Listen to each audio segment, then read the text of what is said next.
social media does raise a temptation to go against your own better logic of actually formulating an argument and talking about it, because you don't have the room.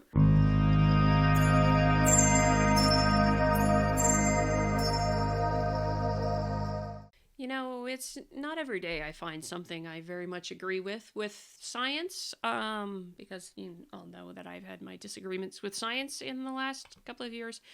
But this article struck me interesting in a different way, in wondering about some of the things that are affecting science at large.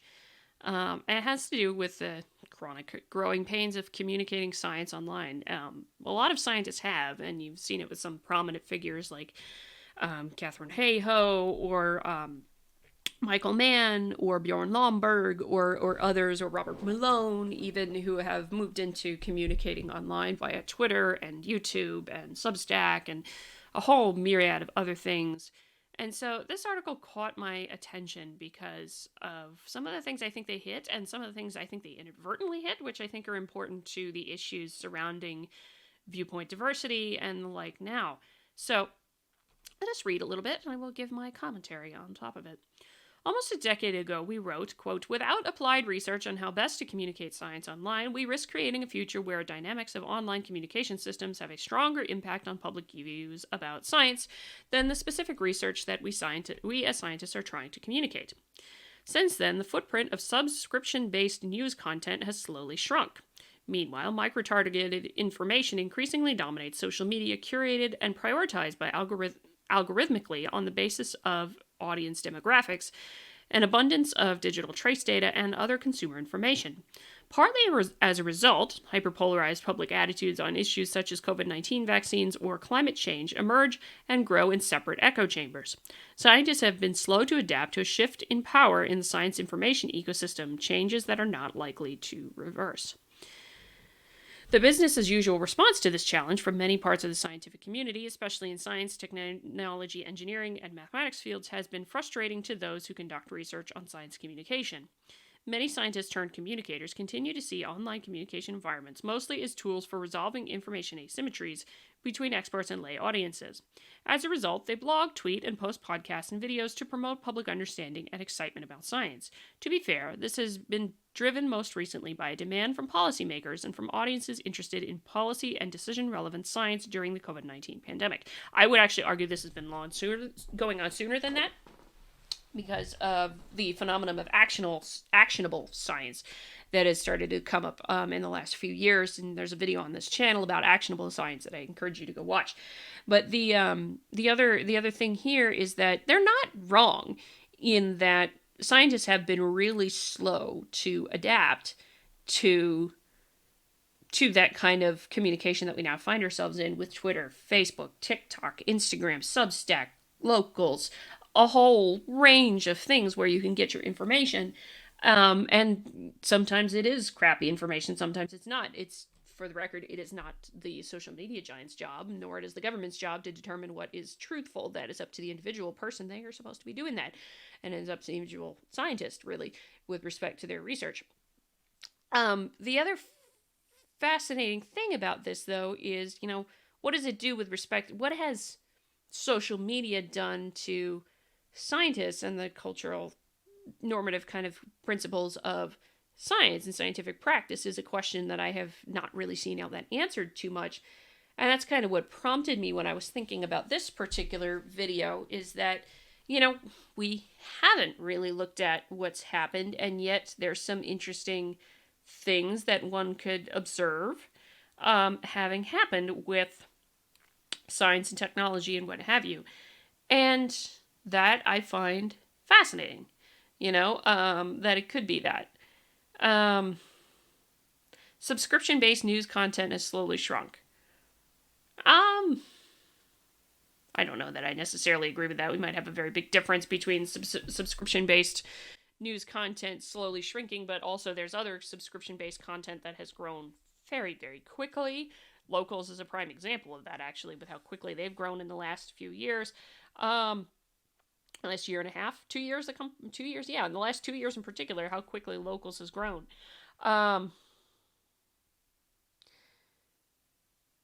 Yeah, there's the algorithm and what have you, and we'll get into that, I think. And I'm always curious at how some of the social media stuff has affected scientists and scientific practice because, we are not any better than anybody else. We are human and suspect to all the same things that other people are. Humans with our own flaws. We're subject to these things, rather. That's a better way to say it.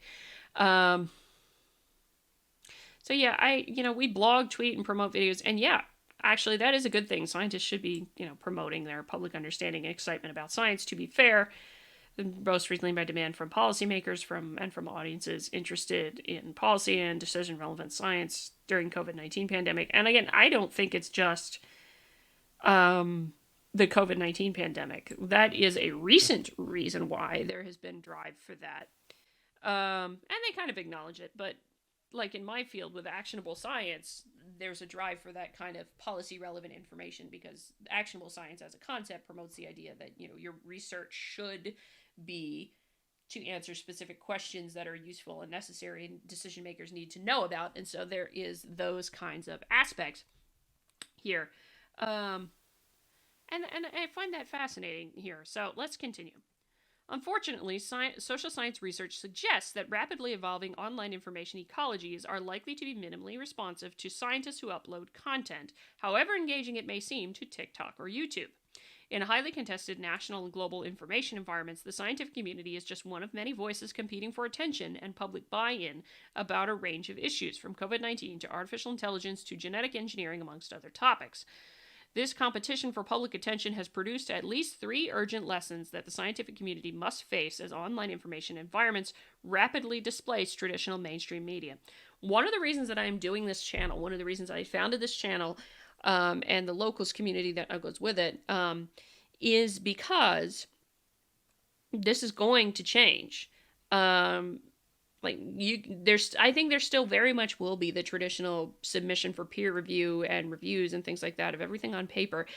But you're not just going to be communicating via print. You're not just going to be communicating via news interviews anymore. You're going to be doing, I suspect more and more scientists like myself will probably start into YouTube or into Rumble or into other channels and want to get their content out there. And I have seen other scientists who already have seen that coming. It's one of the reasons I came here is just like, I know traditional media, what we've relied upon for so long as scientists to get a message out, is going to go away. And this is a particular thing to bear in mind, is that scientific communication typically, when it comes to communicating science to the public, often follows what communication specialists call the deficit model, which is to say, I'm going to do this kind of thing, and this is what, and inform you about it. And that's all you need to know to make your decision, is whatever kind of information I dump off on the loading dock. It's also kind of called the loading dock model. We do research, we write a paper, we leave it on the loading dock, and hopefully somebody else gets it. That's not going to cut it as a communication to public facing kind of anymore as far as scientists are concerned. Because one of the things that has come out there is just like, as I've heard from decision makers and from folks who use science from my field, whatever is on the loading dock, put on the loading dock by the scientist, if you will, sometimes isn't the product that is desired, wanted, the question that is needed to be answered for decisions to be made with respect to society. And from there comes the question of, if we do those kinds of studies to meet the exact needs of society, we have to be careful as the researchers involved to not compromise the disinterestedness norm, which is to say, yeah, we may want to see a particular outcome with respect to society, but you cannot let that override the pursuit of the truth. That is part of the research side of things. And so that's another part of it that's important to consider. One challenge is for scientists to break free from informational homophily. Since the early days of the internet, the scientific community has had a very spotty track record of harnessing the full power of online communication tools to reach beyond an audience that already follows science, and meaningfully connect with those who disagree or feel disconnected from the science. This includes conservative-minded people on climate change, religious issues on tissue engineering and embryonic stem cell research, and Black, Indigenous, and people of color communities on the current pandemic, for example. So, yes, I agree actually with this sentiment in that We've done all of our information sharing via that approach of peer review, publication, presentation. All of that communications kind of stuff, though, is changing in how we get science to be going out to folks who are not scientists, and to folks who generally do not have an interest in science. And the other problem, and they're not saying it here, is that I talked about this on this channel. I talked about a lot. The trust in scientists and the trust in universities has plummeted, particularly in the last 10 years. And Jonathan Church has talked about this a few times, and with regards to his book, The Constitution of Knowledge, which I think he's made some fascinating arguments about it, in that people have rightly or wrongly seen that the experts, the elites, do not represent them. So even if you have folks who disagree, there's that thing. But what they're not asking here in this piece from science is, why do people feel disconnected from science? And it's often, I think, very much because scientists have been put on a pedestal of being the experts, the amazing, great people, and look at all this stuff they do, and when it perhaps isn't warranted. To put them, well, not warranted. We should honor their achievements, yes, but you don't give somebody a super position in society because of that. They are still very much human. They're very much not different from you all, in that they make some same stupid mistakes or what have you. That they do have a specialized knowledge, yes, is important to their individual nature of themselves as an individual, that they've chosen that path and they have specialized knowledge because of it. And yes, you do listen to them for that, but you don't put them on a platform as being something better and expect that not to ultimately come back and haunt people, because what do we have? People don't trust these people who are so far above me and now look down upon me. The little person is what have you. This is something I've had a lot of conversations about with folks, and then they don't feel like the scientists and university professors and things like that think of them as their equals, but rather think of them as the little person that we have to communicate and guide and shepherd along, rather than someone who can make their own decisions. That's a whole other thing here, but I get the point that they're saying here, and it's not a point that I entirely disagree with, in that, hey, we've been communicating one way for so long, we need to actually get to working in online communication. This is not to say that the scientific community has not become more sophisticated in understanding how different audiences find and make sense of information from online sources. Nonetheless, even some of the scientific community's more ambitious and resource-intensive efforts to communicate science online, such as science series that have been both streamed online and broadcast on television, were heavily favored by audiences that are likely to be receptive to the messages of scientists already. And when faced with empirical data showing that they can do better, scientists often argue that intangible measures may matter most, and give in to the inherently unscientific temptation to turn to personal anecdotes as a defense against inconvenient empirical data that tell them how to do better. Interesting. Scientist homophilic self-sorting online has another more subtle siloing effect. This is actually the thing that I am most curious about with respect to the viewpoint diversity argument. So let me get into this. Social media platforms have already provided a temptation for science journalists, scientists, and other science-affiliated actors to follow and retweet each other in an online environment that looks very different from the rest of society. A survey of 2,791 U.S. adult Twitter users by Pew Research Center in 2018 indicated that those most active on the platform are younger. Almost a third of Twitter users are under 30, are more likely to identify as Democrats, have at least a college degree, and have higher incomes than adults overall. Most perniciously, this has allowed scientists to live in their own science-centric bubbles on social media platforms, sheltered from the often sizable cross-sections of citizens that feel disconnected from the scientific community. Meanwhile, scientists share each other's tweets, and when their instincts get the worst of them, ridicule audiences that they see as against us on issues like climate change or evolution. This is a very key point, and it's one of the few times that I find myself in agreement with science on something, in that they're pointing out here one of the biggest problems that going into online communication for scientists has probably had on the scientific community. And they pointed out somewhat inadvertently, because this kind of tribalist mentality that can happen very easily on social media, where you see a person critiquing you, And as I think about it, when you see somebody critiquing you or commenting on your thing and you immediately go for the instinct to attack, you're not seeing that as another person. You're seeing that as the persona online that is attacking you, and therefore they seem to get immediately dehumanized in your head. This is my own kind of theory on that. I have nothing to back it up, so it's a little bit of speculation. But the same thing, because scientists are human, can happen to scientists in that we retweet each other who follow the same lines of thought and what have you. I mean, there's, at least from what I know of the climate side of Twitter, there's some cliques of climate scientists that group together and, they end up retweeting each other and what have you. And I try to follow them all as much as I can myself. But they all, in these cliques, tend to think the same way about something. It's very easy to get those from other cliques, if you will, completely separated from y'all.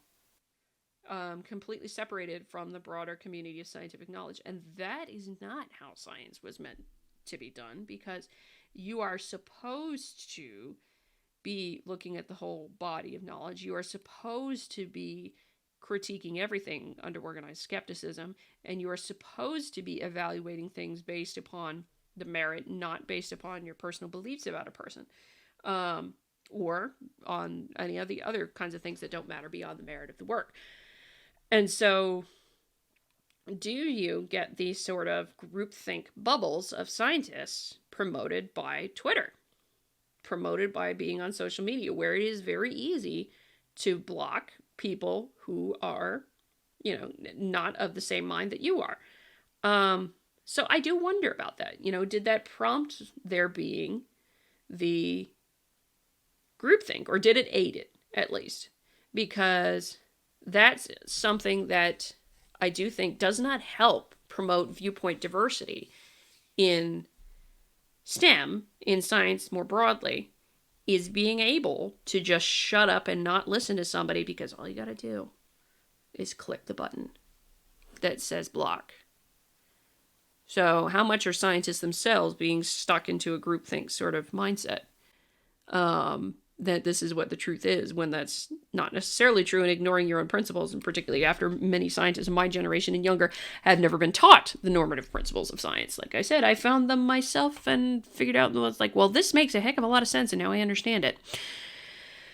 Another challenge for the scientific community is ignoring the allure of social media skirmishes. It is debatable whether social media platforms that are designed to monetize outrage and disagreement among users are the most productive channel for convincing skeptical publics that settled science about climate change or vaccines is not up for debate. That is a problematic statement here. That is immediately a problematic statement here. I'm sorry. I don't like the phrase settled science, and I don't like saying that something is not up for debate. That is not scientific practice and process right there. I'm saying it as a scientist, so sorry, science. Even worse, when scientists do engage, the fast-moving and almost real-time back and forth on social media can change the way they use and represent evidence. Rules of scientific discourse and the systematic, objective, transparent evaluation of evidence are fundamentally at odds with the realities of debates in most online spaces. Consequently, scientists are at a distinct disadvantage, especially during everything goes type social media clashes, as some of the very few participants in public debates whose professional norms and ethics dictate that they prioritize reliable cumulative evidence over persuasive power. On social media platforms, this can create a temptation for scientists to maximize persuasive appeal and use quotes from prominent scientists or illustrate illustrative single-use study results as anecdotal evidence when trying to correct misleading truth claims. The unscientific nature of using anecdotal data or scientific authority figures is driven in part by 280-character constraints on platforms like Twitter, and partly by generations of science communication training programs urging scientists to tell more engaging stories.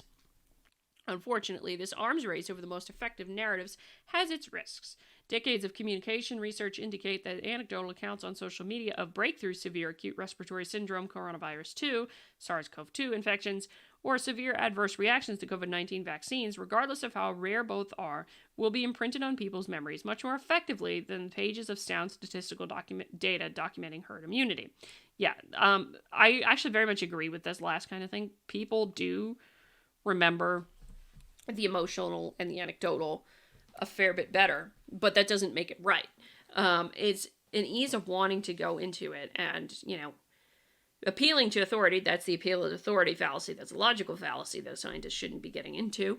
And anecdotal evidence, when trying to correct misleading truth claims, yeah, both of those are wrong. Social media does raise a temptation to go against your own better logic of actually formulating an argument and talking about it, because you don't have the room with social media, but nor do people have the attention span necessarily with social media. I have to go see if I can find a study on it, but I think I remember hearing about it a while ago, that social media has decreased the attention span of a person on average, that they tend to not be as focused as they could be. So there's those kinds of things. Yeah, I don't entirely disagree. But having the arms race over effective narrative, my thing is that narrative is only so good so long as you're focusing on what the truth is. And the truth is what matters here. And scientists should always be mindful of the fact that their job is the pursuit of the truth, not to go on a societal narrative or anything along that line. So that's why I kind of make that point with this. Preprints as a form of anecdotal evidence have exacerbated the problem. This is a version of scientific paper that has often not been peer-reviewed by a scientific journal. Yes, preprints can be available online and they haven't been peer-reviewed yet. Designed to make science more transparent and maximize the corrective potential of science, preprints have emerged as a major driver of episodic, single-study media coverage of science. Especially during the COVID-19 pandemic, conversation surrounding individual non-peer-reviewed preprints has made it difficult to extract meaningful signals about reliable, cumulative scientific evidence from the noise of sometimes short-lived findings reported in a preprint. At a first glance, a hyperlink to a preprint article, typically posted online in an online archive, might seem like good enough evidence to support a scientist's tweet calling for people to wear masks, for example. But winning these short-term Twitter battles using questionable evidence that that itself might turn out to be wrong is likely to do irreparable long-term damage to the public perception of science as a reliable way of understanding the world. I would also argue that it would do some serious damage to the trust in scientists to begin with, but that is a whole other question. Arguably, the greatest challenge that scientists must address as a community stems from a fundamental change in how scientific information gets shared, amplified, and received in online environments. With the emergence of virtually unlimited storage space, rapidly growing computational capacity, and increased sophisticated artificial intelligence, the societal balance of power for scientific information has shifted away from legacy media, government information, and the scientific community. Government agencies and the scientific community. Now, social media platforms are the central gatekeeper of information and communication about science. The scientific community has been slow to react. Recent concerns about misinformation are a good illustration of the scientific community's outdated thinking in this space. Especially during COVID-19 pandemic, scientists misconstrued misinformation as a new problem in terms of both nature and scope, even though empirical evidence for these assumptions is thin at best. This has distracted scientists from a much bigger and much more urgent problem for science. What evidence reaches which parts of the audience is increasingly up to the automated algorithms curated by social media platforms rather than scientists, journalists, or users of the platforms themselves. And that is definitely true. These algorithms, as created by people, they get a little bit more say over showing what you want, showing something than what you would like.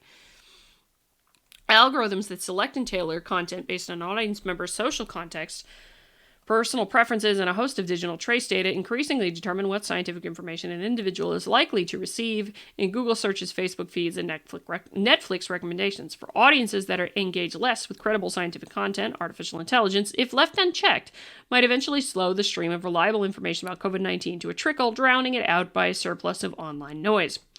At present, there's little science can do to escape this dilemma.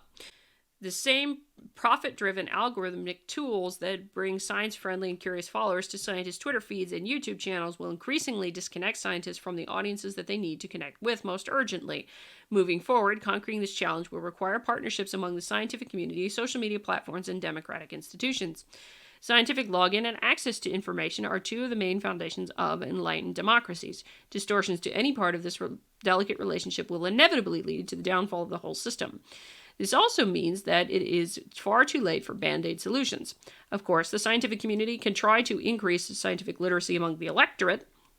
Training scientists to better communicate their science can continue, and scientists can become more savvy at gaming Facebook's or Google's algorithms when communicating science, using tools of digital marketing, for instance, to enhance the reach or effectiveness of their communications. But the responses address the symptoms rather than the underlying problem.